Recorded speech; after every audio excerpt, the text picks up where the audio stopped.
How's Rasa? I am doing great. How are you? I am splendiferous. Thank you. Well, then, are you ready to know everything? Put it in a drink and I'll suck it up through my straw. Sounds good.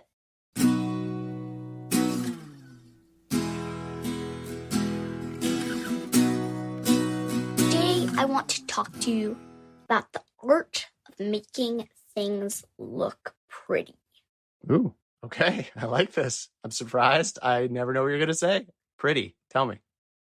I think making things look pretty is something that's pretty important, or at least really pleasant.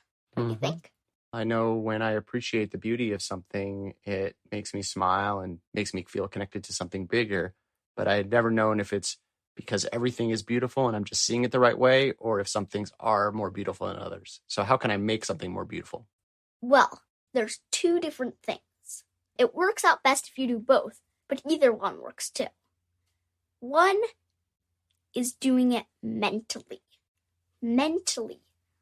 Think about it. Notice the details, the design. Just look at it. And then it will look pretty because it is. Everything's pretty. Wow. So what would be an example? Should I maybe look at my left thumb?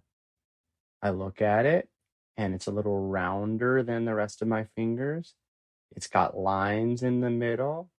It's got this pink thumbnail that's got a kind of half moon on the tip. It almost looks like a rising sunset. You're right. There's probably 6 different kinds of yellow and pink and brown and white on my particular skin. Wow. I can't stop seeing the sunset now that you mentioned it that way, or the sunrise. I thought I had to get up early to see a sunrise, but I guess I just had to look closely at my left thumb for more than a few seconds. Cool. What's tip number 2? Tip number 2 is doing it physically. This means moving things around, maybe organizing them to make them look prettier. Okay, I'm going to get up a second. So sitting on my bookshelf was a shimmy, I guess they're called, for cleaning glasses, kind of a shiny blue cloth. It's a blue square. And there were also a set of little black buttons and 3 big lavender buttons. So these seem like random stuff, but maybe if I spread out the glasses cloth, it's kind of like a picnic blanket now. It was just crumpled up in a ball.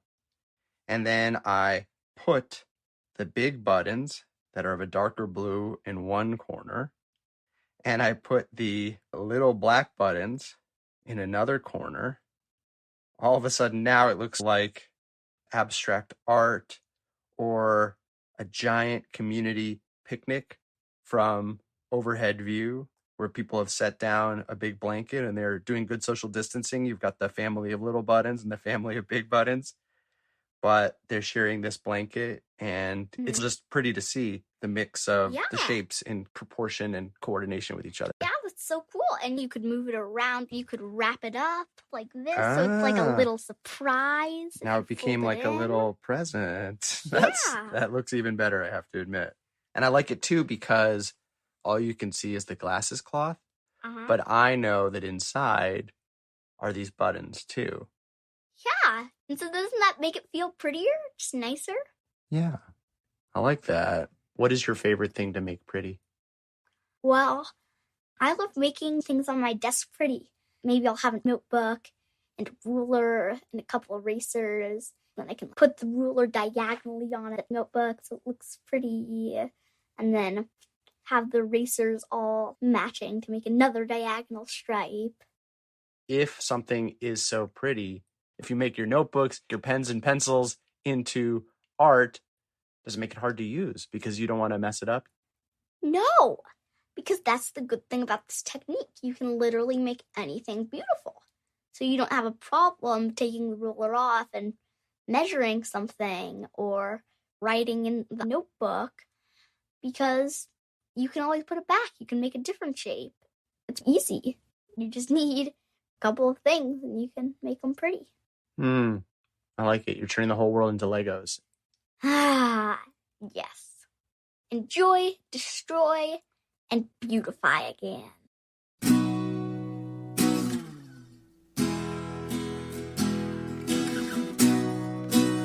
you ready for today's poem? Yes, I am. Who is it by and what is it called? It's by Sheryl Noethe, and it's called I Was There as Rain. I was there as the rain hesitated. Drizzle contemplated itself. I could feel the world changing its mind until the drops thickened into glycerine. Like I was there at snow's invention. The sound changes, you know. Once the snowflakes hit the ground, they decide to rejoin. The day was wild with certainty. For a small moment there, I knew what matters. Wow. May I read it? Yeah. I was there as rain by Sheryl Noethe. I was there as the rain hesitated. Drizzle contemplated itself. I could feel the world changing its mind until the drops thickened into glycerin. Like I was there at snow's invention. The sound changes, you know. Once the snowflakes hit the ground, they decide to rejoin. The day was wild with certainty. For a small moment there, I knew what matters. The part that sticks me is the sound thing about snow. What does she say about the sound of snow? It changes. Once the snowflakes hit the ground, they decide to reconnect. Yeah, so there's the sound of snow falling and it hits the ground. And then if you really pay attention, it's like puzzle pieces clicking together. And the snow is rejoining. That is so cool. I knew exactly what she meant and I had experienced it, but I never thought it even before, much less tried to say it out loud. I love that sound image. Yes.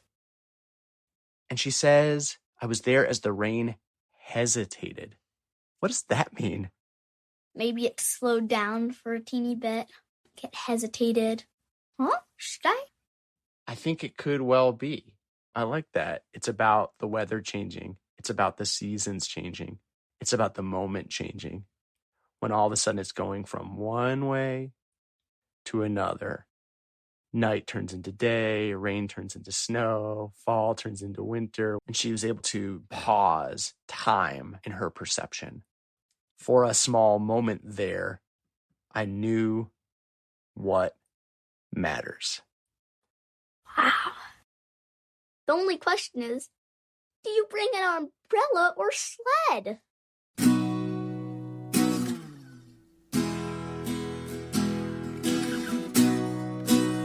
Last thing from the show.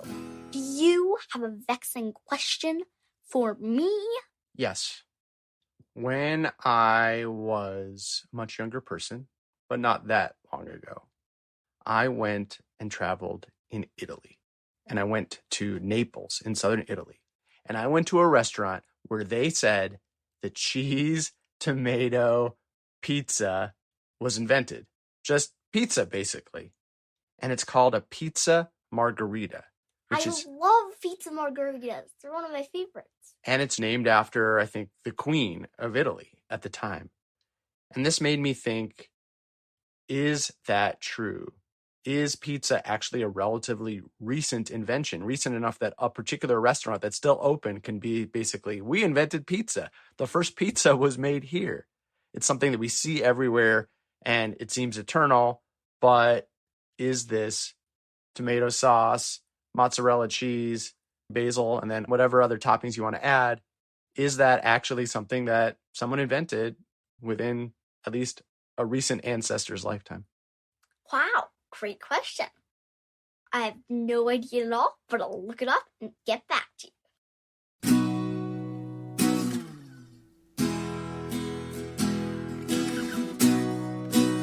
Okay, I'm back and I've got the answer to your vexing question. Do tell.